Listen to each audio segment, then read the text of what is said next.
this scene works.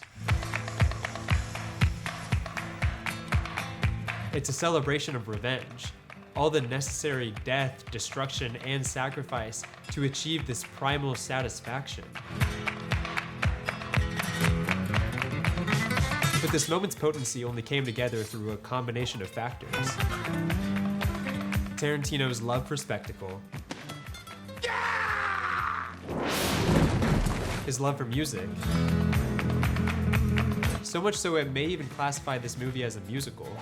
And finally, how he converts this genre's conventions as well as his own at just the right moment.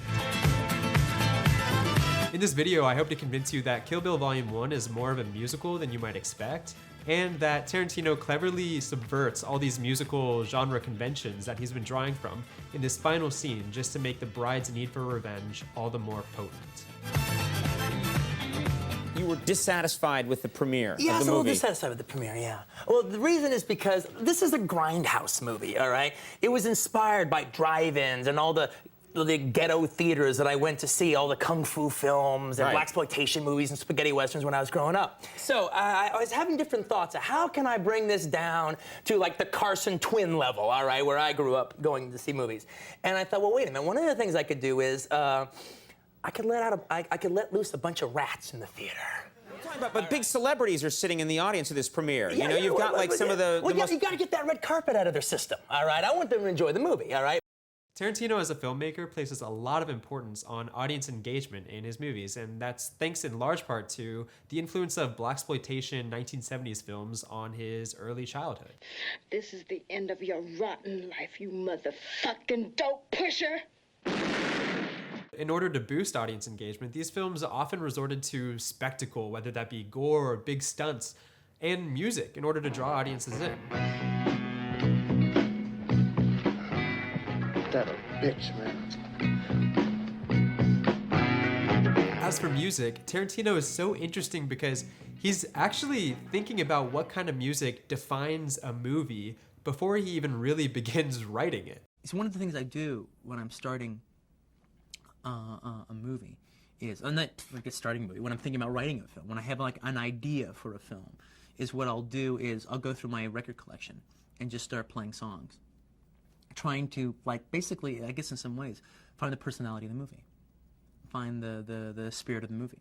It could be as a side effect of Tarantino placing all this importance on music in defining the spirit of a movie that academics have started to consider some of his movies as musicals. Back in 2017, Gina Brown, a museum director based in New York, wrote an article called Kill Bill, Quentin Tarantino as a Musical Filmmaker. Her argument was pretty compelling in the fact that she made a list of characteristics of the musical genre film that aligned pretty heavily with how Kill Bill was shot, edited, and how music was used in it to create audio-visual spectacle. Visually, with both musical films and Kill Bill, Brown argues the body is spectacle, intended to mesmerize the spectator by moving in incredible ways. Multiple bodies function together to create one fantastical spectacle.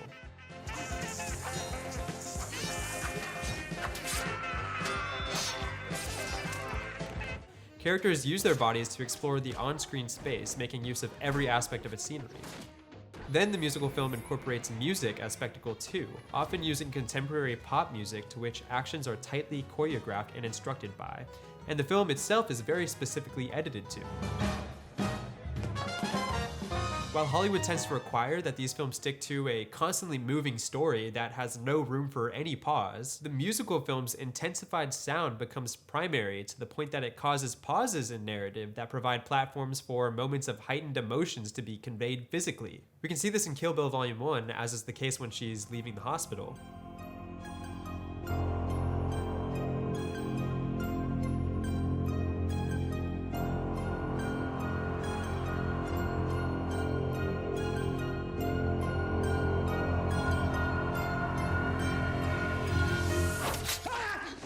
And in the iconic scene when O-Ren Ishii's entourage makes their big entrance.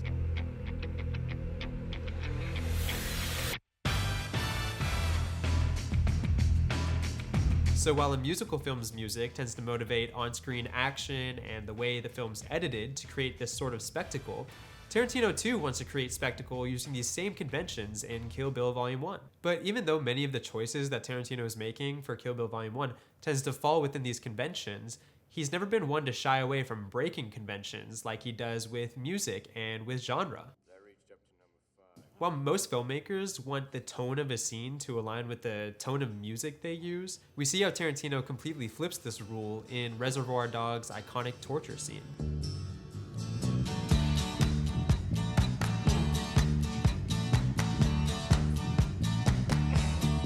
The tone of this scene is terrifying, and the guy leading the scene is a maniac. Instead of choosing somber music to reflect this, it chooses this upbeat song. Similarly, we see in Django Unchained that Tarantino is making specific choices to subvert the Western genre. We see this in the song choice when Django enacts his revenge on the white characters and enslavers around him.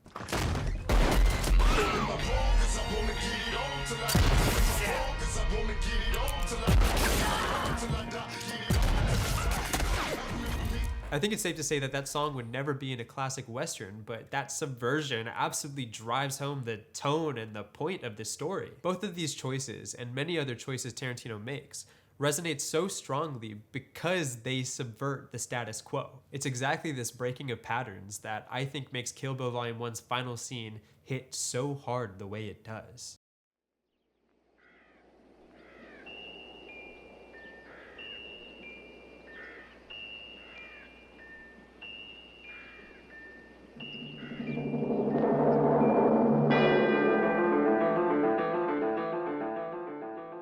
The way the bride and O-Ren Ishii stoically square off against each other reminds me of at least a couple Westerns. But what song does Tarantino choose to use to capture the stillness and the intensity of this moment? This is Tarantino's best musical choice. In previous scenes, we've seen how the intensity of music reflects the intensity of the action being displayed.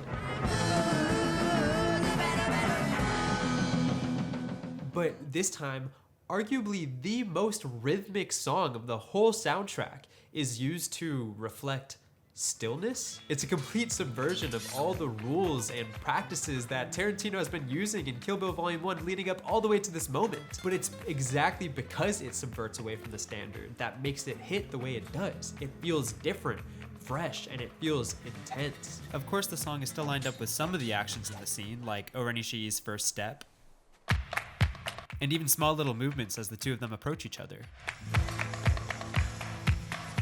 But for the most part, this convention of lining up action and music is completely gone from this scene. You can think of 1,000 ways to take this song with all the polyrhythm and all the different instruments to edit something very dynamic and use the song interestingly with how you cut it up, to show the actors throwing themselves around to the beat of the song to create spectacle in line with the musical. But importantly, he doesn't. This moment is important. This moment is different from all the others.